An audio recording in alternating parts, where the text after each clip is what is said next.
এয়া আমাৰ ৰান্ধনী মাঘৰ বিহুৰ কাৰণে পিঠা পনা বনাবলৈ আৰম্ভ কৰিছে। তাৰ উপৰি আমাৰ বাইদেউ কি বনাব এতিয়া জানিব পাৰিম নেকি? তেল পিঠা বনাম এতিয়া। হয়। আকৌ কি বনাব? তেল পিঠা মানে কি এতিয়া পিঠাগুড়িখিনি কি কৰিব? এইখিনিত অকণমান নিমখ দিছোঁ। হয়।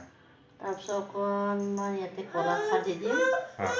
তেতিয়া পিঠাখিনি অকণমান ফুলে আৰু ভাল হয়। হয়। দি দিছোঁ।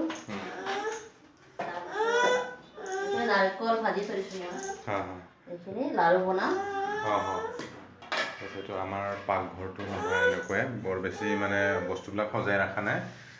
অকণমান হেৰি হৈ আছে কামখিনি মানে ইফাল সিফাল কৰি থকা গৈছে কাৰণে মানে ভালকৈ ৰখা পালে।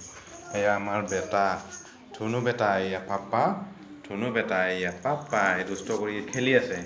কিন্তু একদম ফূৰ্তি কৰি আছে এয়া মাঘৰ বিহু উপলক্ষে। এইটো